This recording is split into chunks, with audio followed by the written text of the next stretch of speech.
اعوذ باللہ من الشیطان الرجیم، بسم اللہ الرحمن الرحیم۔ میں طالب جان عبا سندھی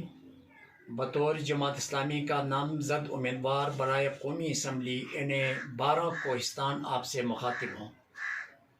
میں یہ ویڈیو پیغام اپنے اکابرین اور ویل وشرز کے لیے ریکارڈ کرانا چاہتا ہوں۔ کوہستان خیبر پختونخوا کا آخری 3 اضلاع پر مشتمل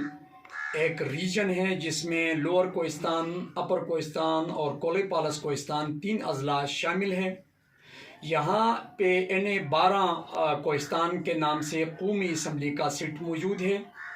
کوہستان کی تاریخ میں پہلی دفعہ جماعت اسلامی کا کوئی امیدوار میدان میں اتر آیا ہے اور وہ طالب جان عبا سندھی کی صورت میں ہے۔ مجھے بڑی خوشی ہو رہی ہے، میں لشکری حق سے الیکشن لڑ رہا ہوں، لیکن یہ بھی حقیقت ہے کہ میں انتہائی قسم پرسی کی حالت میں مجبوراً جماعت کے فیصلے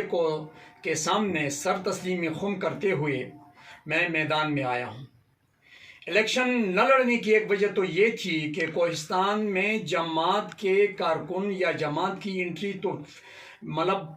ابھی ہوئی ہے، اور جماعت کے کارکن اور رفقا اور ان کی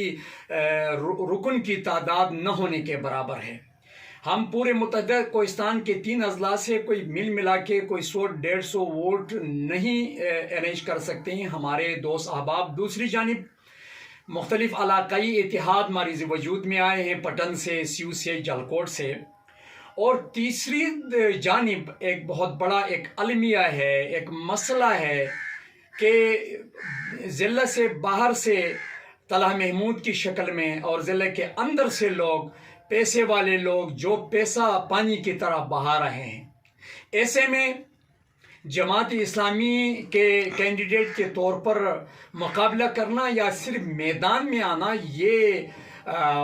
کوئی آسان کام نہیں تھا، اور یہاں پہ مجھے خوشی اس بات کی ہو رہی ہے اپنے اکابرین کے اس فیصلے کے سامنے سر تسلیم خم کرتے ہوئے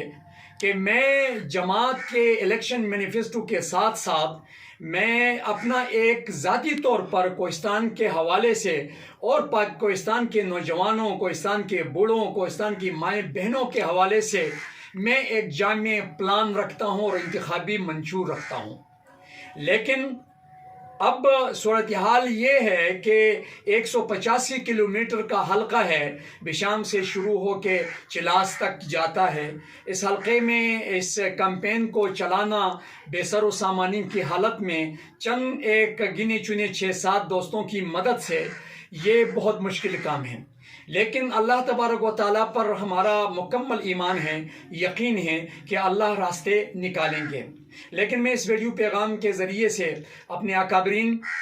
اور اپنے ویل وشرز اور جماعت اسلامی کے ویل وشرز کے ساتھ کے سامنے یہ اپیل پیش کرنا چاہتا ہوں کہ آپ لوگوں نے کوہستان میں اس انقلابی سٹیپ پر، آپ نے اس انقلابی قدم کے اوپر آپ نے ہمارے حوصلے بلند کرنے ہیں، آپ نے ہمارے ساتھ تعاون کرنا ہے۔ اپنے جو ہمارے ساتھیوں نے جو اسٹیمیٹ لگایا ہے کہ جو ہمارے گاڑیوں کا اور ہمارے دیگر جو خرچے ہو رہے ہیں وہ کم سے کم 20 لاکھ روپے کم سے کم خرچہ ہے، اور ہماری حالت اپنی یہ ہے کہ حالت بیان نہیں کی جا سکتی ہے۔ تو جو احباب ہمارے اکابرین اس ضمن میں جھنڈوں کی صورت میں، گاڑی کی صورت میں، جس صورت میں ہو سکتا ہے ہمارے ساتھ تعاون کریں تاکہ ہم اپنے اس بہترین الیکشن مینیفیسٹو کو گھر گھر تک پہنچانے کے قابل ہو سکیں۔ میں امید رکھتا ہوں کہ ہمارے دوست احباب ہمارے ساتھ تعاون کر کے اس عظیم مشن کو پایہ تکمیل تک پہنچانے میں ہماری مدد کریں گے۔ والسلام۔